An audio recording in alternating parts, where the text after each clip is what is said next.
Hello friends, welcome to diet me channel. இன்னைக்கு நம்ம பார்க்க போகிறது சோயா சுக்கா. வாங்க பார்க்கலாம்.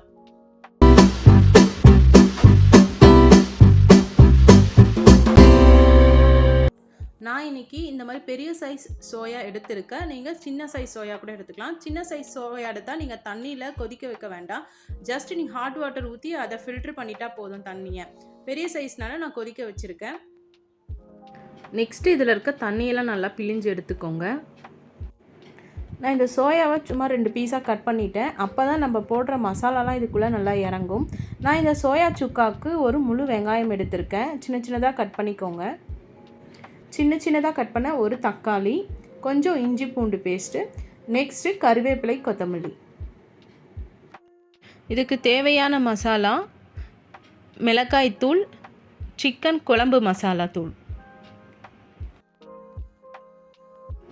ஃபஸ்ட்டு பேன் ஹீட் ஆனதும் நான் ஆயில் ஆட் பண்ணுறேன். அதுக்கப்புறம் கடுகு உளுத்தம்பருப்பு ஆட் பண்ணுறேன்.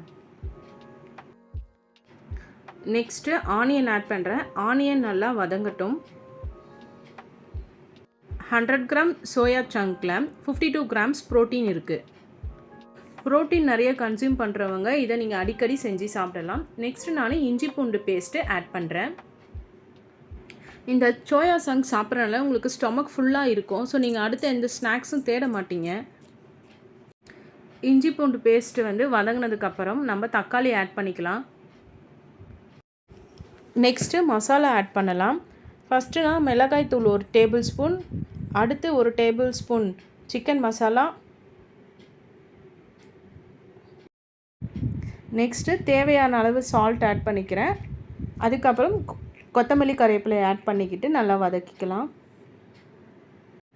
ஒரு 3 மினிட்ஸ் நல்லா வதக்கிக்கோங்க. நெக்ஸ்ட்டு நம்ம அந்த பிழிஞ்சு வச்சுருக்க சோயா சங்க்ஸை ஆட் பண்ணிக்கலாம். இந்த சோயா சங்க்கில் பார்த்திங்கன்னா அயன், கால்சியம், விட்டமின், மினரல்ஸ் எல்லாமே இருக்குது. முக்கியமாக விட்டமின் பி காம்ப்ளெக்ஸ் இருக்குது. இந்த சோயா சங்க் பார்த்திங்கன்னா low fat, 0 cholesterol. So 0 cholesterol இருக்கனால இது உங்களுக்கு இதயத்துக்கு ரொம்ப நல்லது. சோயா சுக்கா ரெடி. நீங்கள் இந்த மாதிரி வதக்கிட்டே இருக்கும் போது அந்த மசாலாலாம் அதுக்குள்ளே நல்லா மிக்ஸ் ஆகிட்டு அதோட கலர் சேஞ்ச் ஆகும். நம்ம அடிஷ்னலாக கலர் எதுவும் ஆட் பண்ணலை. இந்த சோயா சங்க்கில் சோடியம் ரொம்ப கம்மியாக இருக்குது. அதனால் நம்மளோட பிளட் ப்ரெஷர் லெவலை சீராக மெயின்டைன் பண்ணும்.